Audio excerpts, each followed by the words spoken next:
¿Cómo están? Espero que hoy funcione bien internet y nos podamos comunicar.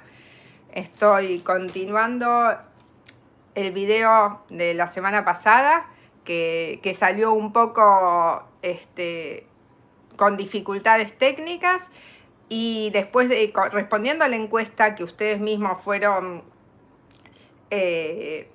votando en la comunidad del canal, decidí hacer 6 mentiras sobre el trabajo docente y la educación, porque parece ser que les interesaron más las mentiras que las verdades. Y bueno, como se habrán dado cuenta, el tema educativo está en boca de todos, y muchas veces las personas que hablan sobre la educación repiten desde una lógica de marketing algunas cuestiones que quieren que los demás piensen sobre la educación, y lo que dicen o repiten tiene bastante distancia con lo que realmente es la tarea docente. Entonces, en función de los años que tengo en la tarea docente, los cargos en los que me desempeñé y la experiencia que esto me dio, dije, bueno, vamos a empezar con estas 6 mentiras, ¿sí? Sobre el trabajo docente. Bueno, la número 1, vacaciones. Tienen 4 meses de vacaciones o más, porque suelen contar como vacaciones las fechas de exámenes que tienen los estudiantes, como si los estudiantes aprobaran o desaprobaran en la escuela, y como si serían evaluados por un ente mágico. Hola a todos los que se están conectando. Gracias por estar ahí. Muchísimas gracias. Entonces decíamos, la primer mentira es: los docentes tienen 4 meses de vacaciones. No. Tal vez los estudiantes tienen, que ya no son 4 meses, sino que son 2 meses, 2 meses y unos días. Los estudiantes tienen ese receso, pero los docentes seguimos trabajando. Bueno, ¿qué hacemos durante esos periodos donde los chicos no van a la escuela? Para empezar, trabajamos con los que tuvieron dificultades. En el caso de que primaria y secundaria, superior, siempre hay periodos de asesoramiento, de profundización, y la verdad que se trabaja un montón con esos chicos, mano a mano, para tratar de acompañarlos y ayudarlos a descubrir qué es lo que les cuesta, qué es lo que no entienden y cómo resolverlo. Así que ahí ya tenemos 2 meses que nos dicen que tenemos de vacaciones, pero que en realidad estamos trabajando en la escuela. Hola Adriana, ¿cómo estás? Cumpliendo el mismo horario, llegando más temprano, haciendo más fotocopias, buscando estrategias para poder ayudar a los estudiantes que tienen mayores dificultades. ¿Qué otra cosa hacemos en esos días? Bueno, también nos toca planificar. Yo también me siento de acuerdo, buenísimo. Nos toca planificar para todo el año, buscando de nuevo adecuaciones a las nuevas necesidades de la institución, de los grupos que nos pueden tocar, si hay adecuaciones curriculares, si hay nuevo régimen académico, como pasó este año en la provincia de Buenos Aires, que hubo un nuevo régimen académico y que todos los docentes tuvimos que sentarnos a analizar cómo teníamos que trabajar, cuáles eran los cambios que más o menos nos impactaban. Bien, así que cuestión de vacaciones, ya queda claro que no. Sí tenemos vacaciones un mes, ¿sí? Un mes obligatorio de vacaciones, los docentes, que es nuestro receso anual obligatorio, por ahora es así. Y aclaro que eso es lo que tenemos los docentes comunes. ¿Por qué? Porque los equipos directivos de las escuelas que tienen, bye bye, me voy, bueno, seguimos.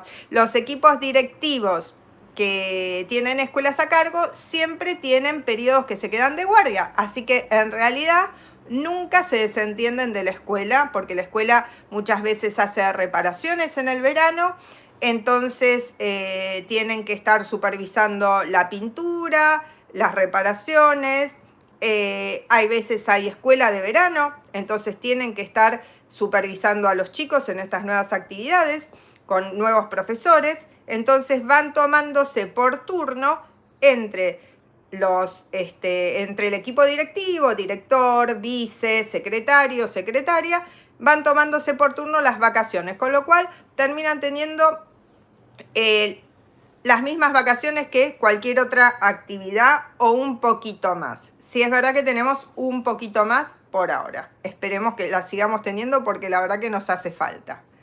Bien, segunda mentira que se dice sobre los docentes. Mentira mentirosa. De las maestras de grado, ¿sí? De la escuela simple, de la jornada simple, estamos hablando de Argentina, dicen trabajan 4 horas. Bueno, para empezar, la carga horaria de una maestra de grado no son 4 horas, sino 4 horas y media todos los días, porque las maestras entran antes que los chicos, ¿sí? Media hora antes. Y a su vez, por ser una tarea que tiene una responsabilidad humana, las maestras no se van no se van cuando termina su horario, sino que en el caso de que haya algún niño que no lo vinieron a buscar, las maestras se quedan hasta que lo vienen a buscar. Hay todo un protocolo que se dice si tantas horas, bueno, se llama a la casa, se hacen diferentes acciones. Pero la verdad es que para empezar no son 4 horas, sino que en principio ya son 4 horas y media, porque los docentes llegamos antes. Porque es nuestra obligación llegar antes, ¿no? Se nos controla que lleguemos antes también. Y a su vez, en el caso de que haya que acompañar a un niño hasta que lo vienen a buscar porque por algún motivo se retrasó su familia, el docente se queda esperando hasta que viene el niño, y eso es todo un tiempo más que pasa muchas veces más seguido de lo que creeríamos. A su vez, cuando termina esa jornada laboral, los docentes, ¿qué tienen que hacer? Bueno, verificar si pudieron enseñar lo que tenían planificado, hacer fotocopias para el otro día, buscar material y corregir.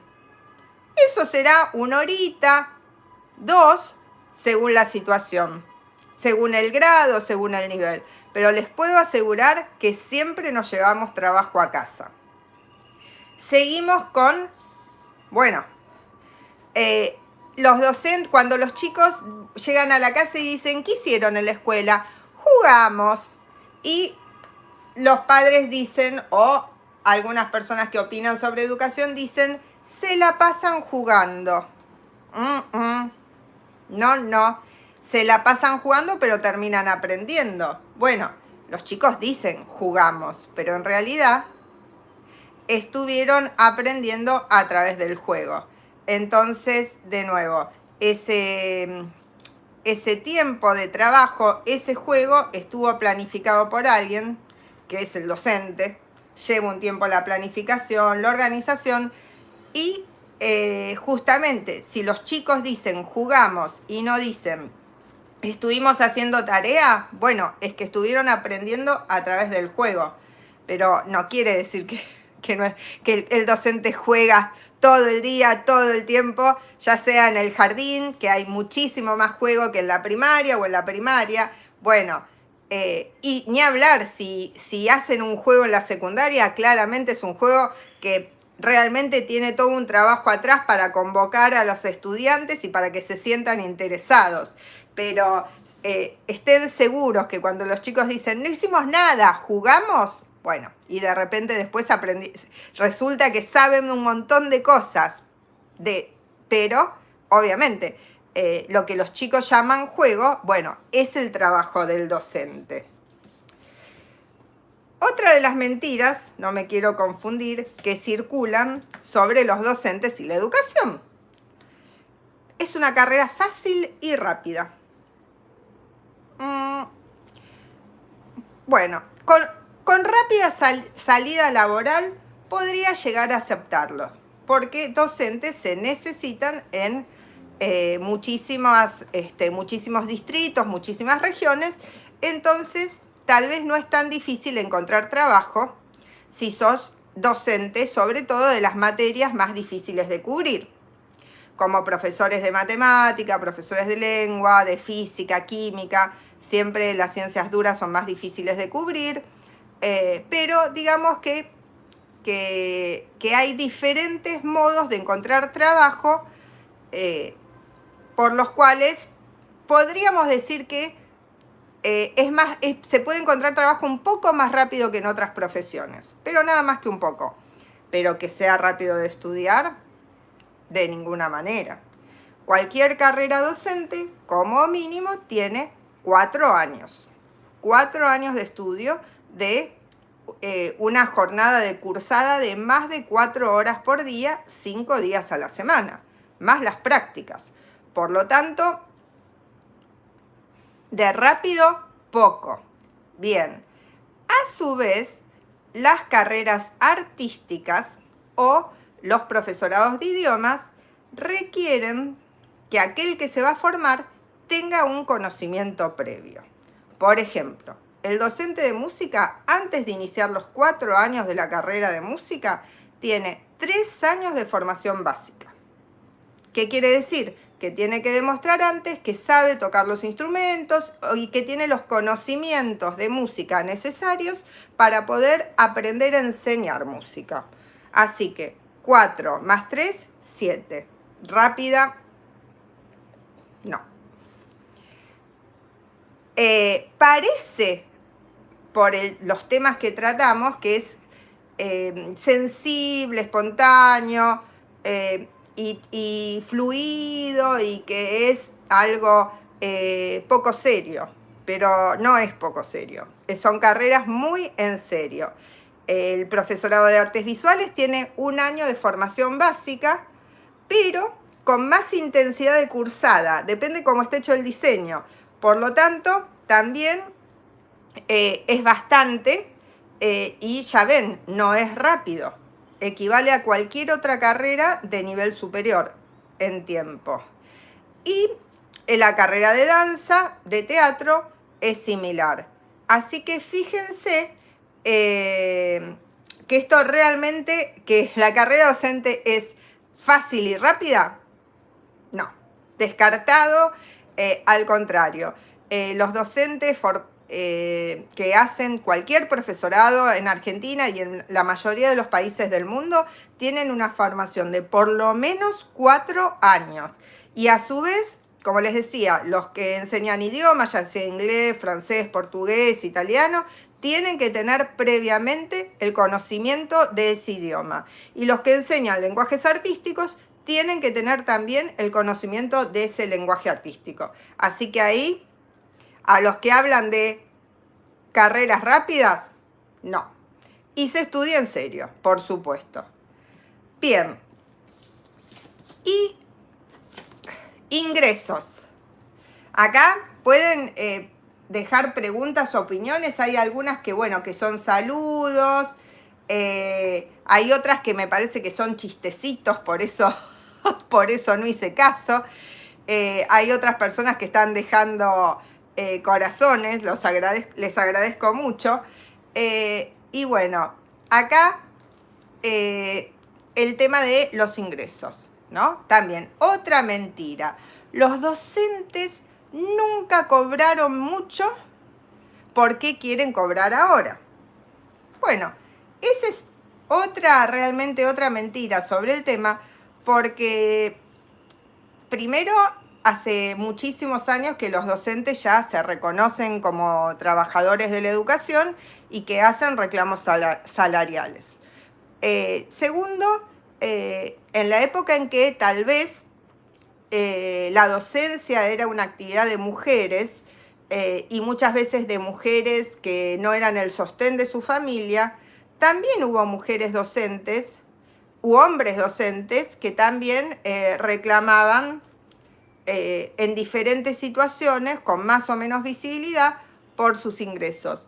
Por lo tanto, no es un justificativo. Los docentes no es que tengamos la idea de ganar dinero como centralidad de nuestra labor, pero en realidad siempre cobraron un sueldo y siempre manifestaban la necesidad de tener mejoras en su salario, y desde hace muchísimos años los docentes están organizados para cobrar lo que corresponde en relación a la cantidad de horas de trabajo. Así que al docente no debe interesarle el dinero es de nuevo otra mentirilla, ¿no? que se tiene sobre el trabajo docente, ¿no? ¿Cómo van a pretender ahora ganar si nunca les interesó el dinero? Bueno, mentira total. Porque hace ya muchísimos años que los docentes se agremian y buscan tener mejoras en sus condiciones laborales, ¿sí? No hace falta ir a archivos muy profundos, pero ya desde los años 80 ya los docentes tenían organizaciones nacionales que nos nucleaban, así que desde esa época se estaba claramente buscando un reconocimiento laboral. Así que eso de decir que nunca les interesó, no, es otra mentira, ¿no? Como para querer acallarnos. La sexta es, bueno, que somos, y la más, no sé si dolorosa, pero sé que la habrán escuchado, estoy casi segura que la han escuchado, es: los docentes son profesionales fracasados. Gente que fracasó en otra actividad y por eso se dedica a la docencia. ¿Lo escucharon?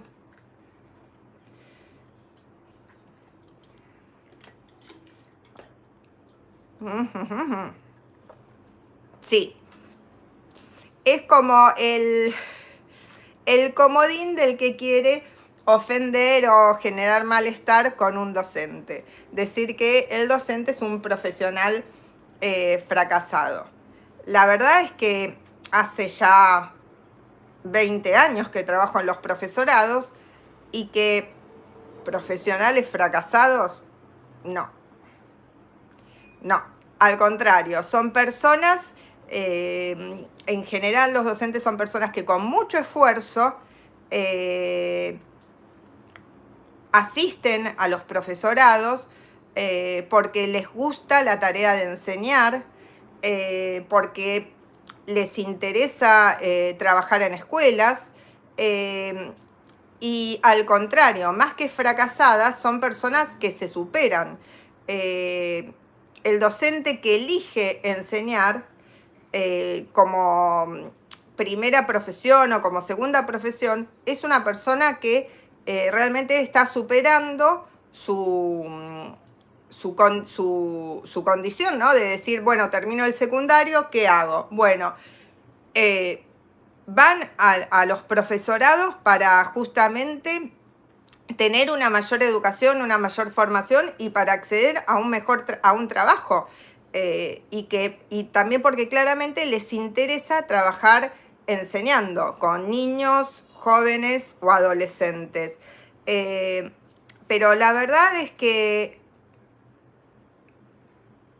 esa es una de las falacias, de las mentiras más feas que se dicen sobre los docentes. Y quería aclarar que la mayoría de los que ejercemos la docencia, si bien sabemos que hay cuestiones que hay que mejorar en nuestras condiciones laborales, o por supuesto que hay que mejorar cuestiones de la escuela, no nos sentimos en absoluto fracasados. Nos sentimos sumamente felices de la tarea que desempeñamos, felices y orgullosos. Y por eso lo quería marcar. Por último, y obviamente ahora sí abro a las preguntas, quería decir que es interesante ver quiénes opinan, ¿no?, sobre educación, porque muchas veces estamos imbuidos de opiniones de personas que no saben nada de cómo funciona una escuela, de cómo se organiza la educación, de cómo aprenden los chicos, los adolescentes, y sin embargo opinan. Que opinan que la escuela no sirve, que la universidad no sirve, que no es para todos, que no vale la pena. Y sin embargo esas personas que dicen eso sí fueron a la universidad. Entonces, bueno, es sumamente interesante pensar esto, ¿no? Recomiendan masivamente que no se vaya a estudiar, que enseñe cualquiera, que cualquiera que sabe algo lo enseñe, que no hace falta saber enseñar, pero sin embargo esas mismas personas han ido a la universidad y se han formado. Y lo que más me llamó la atención, que muchas veces se forman en ciencias políticas o en marketing. Entonces digo, bueno, ¿qué tiene de especial una persona formada en marketing o en ciencias políticas para hablar de educación? Bueno, evidentemente hay como una moda o una tendencia a que cada uno opine lo que quiere de cualquier tema. Me parece bárbaro, pero también me parece importante que los docentes podamos dar nuestra opinión sobre nuestro ámbito de trabajo. Sobre todo cuando con mucha liviandad se dice, bueno, la escuela no sirve, vamos a reemplazarlo por plataformas. Y la verdad que ya está demostrado que las plataformas no pueden reemplazar la interacción humana, la empatía, el conocer al otro, y un montón de cuestiones que son sumamente necesarias, tanto en la primera infancia como en la infancia, como con el trabajo con adolescentes. Y todo eso, los docentes, no lo hacemos solo por vocación, ¿no? Que es otra de las cuestiones que la vocación, no, nos formamos, estudiamos psicología, estudiamos filosofía, estudiamos comunicación, estudiamos didáctica, pedagogía, y por eso podemos hacer esas interrelaciones entre lo que le pasa a los estudiantes, cómo enseñarles, detectar cuestiones que es importante que se traten, ¿no?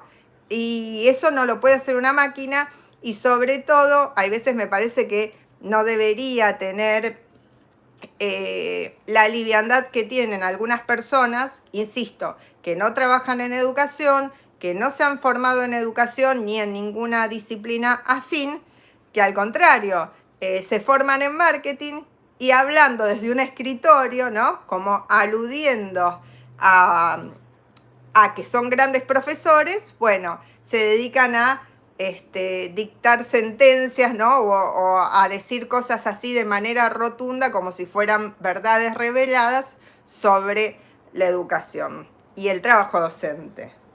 Bueno, voy a leer un poco los comentarios, a ver que no quiero ser maleducada con las personas que se conectaron.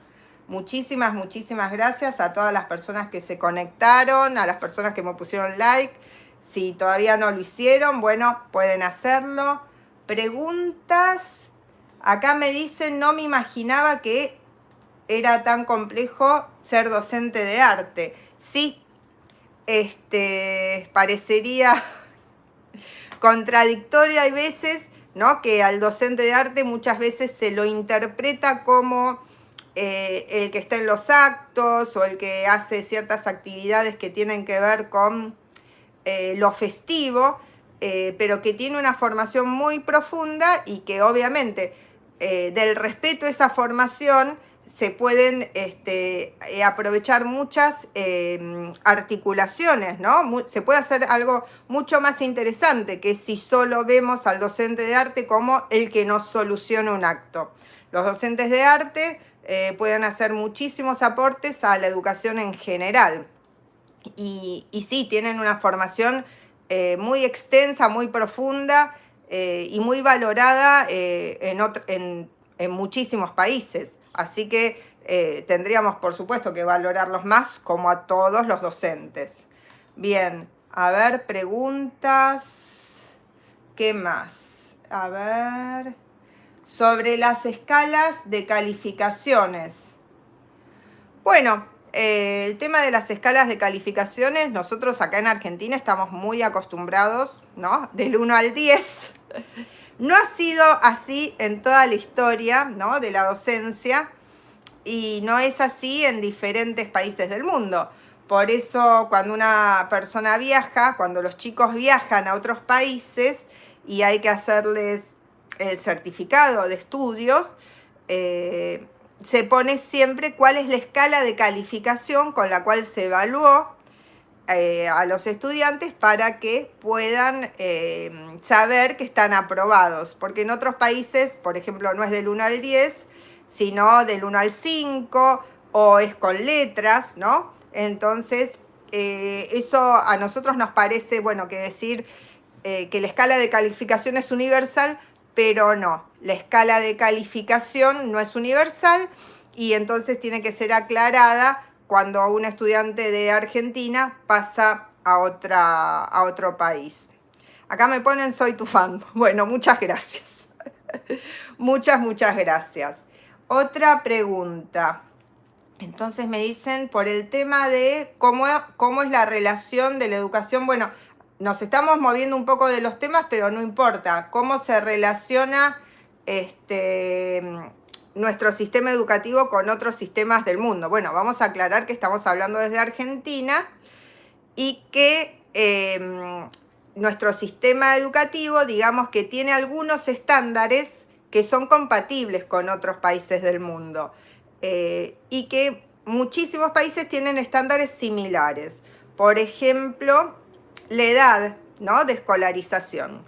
En la mayoría de los países los niños empiezan a estudiar desde los 4 o los 5 años y terminan de estudiar entre los 17 y los 18.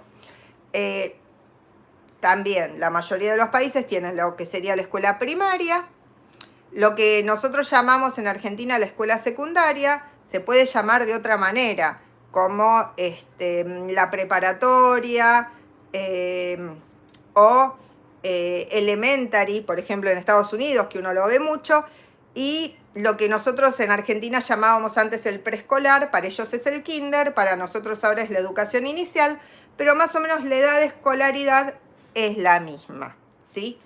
En lo que sería la educación primaria, en la mayoría de los pases, cuando un niño va a estudiar de un país a otro, lo que se considera muy importante es la edad del niño, ¿sí? Porque los chicos tienen que estar estudiando con chicos de una edad similar.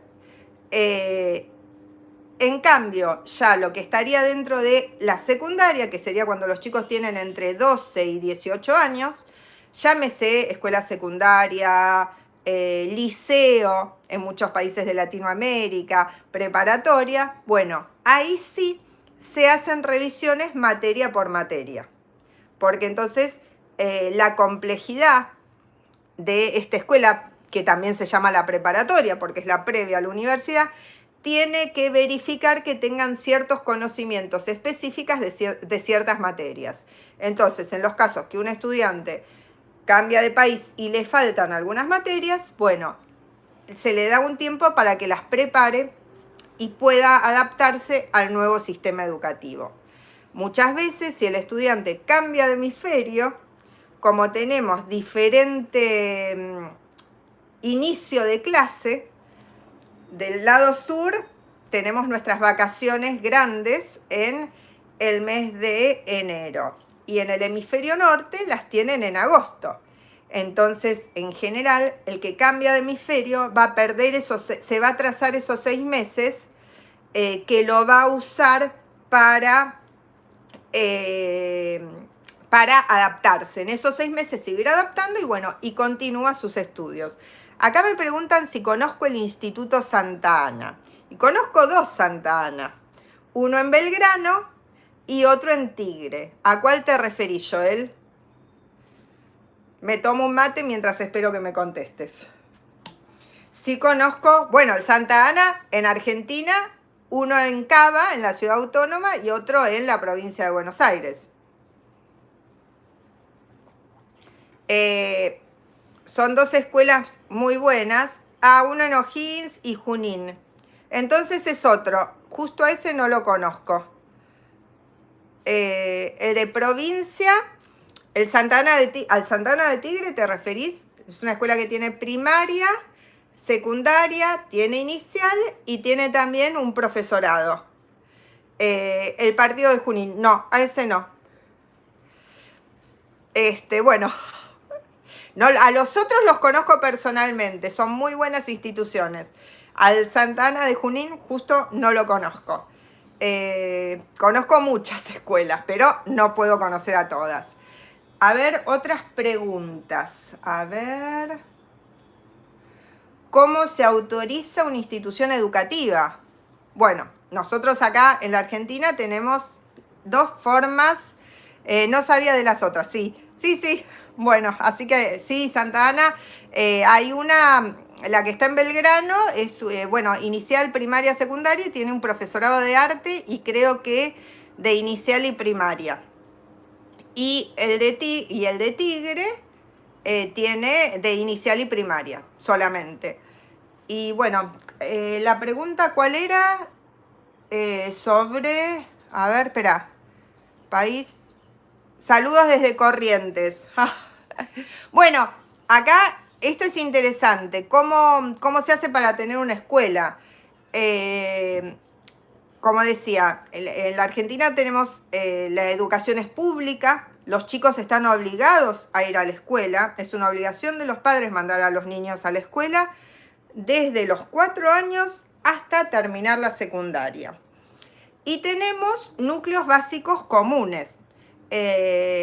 Entonces, eso permite que si un niño se muda en cualquier lugar de la Argentina, pueda seguir estudiando sin perder, como les decía, esos 6 meses que pierden si salen del hemisferio sur y van al hemisferio norte, que tienen que rendir otras materias y bueno, van perdiendo un poquito de tiempo.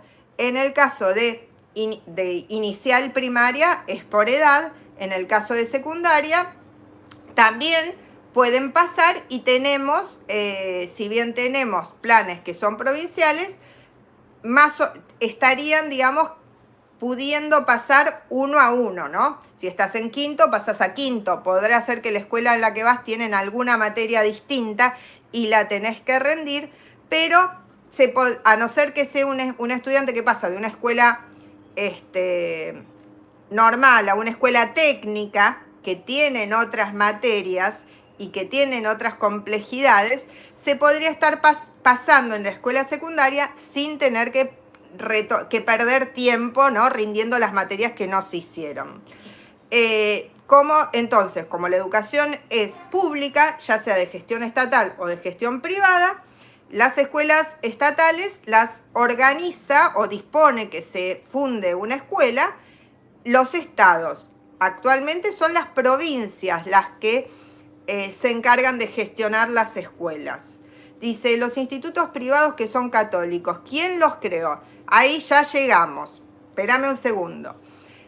Para tener una escuela privada hay que cumplir algunos reglamentos de la Dirección de Educación Privada, ¿sí? En el caso de la provincia de Buenos Aires se llama DIEGEP. Y en cada provincia tiene un nombre diferente, pero más o menos es lo mismo. Obviamente, cuando se pide autorización para abrir una escuela, se tiene que cumplir con absolutamente todos los requisitos de edificio, de titulación de los docentes, compromiso de tener a los docentes en blanco, se tiene que demostrar que va a haber alumnos, no puede haber una escuela sin alumnos, ¿no? Y por eso el edificio tiene que estar en condiciones. Y acá me preguntás los institutos privados que son católicos. Mira, la mayoría de los institutos privados actuales, católicos, se fundaron hace mucho tiempo, ¿sí? Y pertenecen a diferentes órdenes. Puede ser las órdenes de los hermanos lasallanos, ¿no? De los colegios de La Salle que hay en diferentes lugares de la Argentina y de Latinoamérica. Pero también hay otras órdenes como la del Colegio Poveda, cuyas madres superioras no viven en la Argentina, pero que cada tanto vienen de visita y recorren los diferentes países de Latinoamérica que tienen.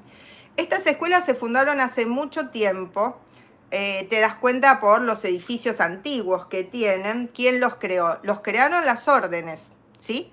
pero las órdenes como tales, porque ya la educación en Argentina era laica, tuvieron que cumplir con los requisitos, con los mismos requisitos que cumple cualquier otra organización, fundación o persona particular que que quiera abrir una escuela, ¿no? Tienen que cumplir con los requisitos del edificio, de tener docentes titulados, acá tienen capilla y todo. Sí, porque en ese sentido, estas escuelas muchas veces, al tener docentes en alguna época que eran religiosas o religiosos, estaban cerca de los claustros.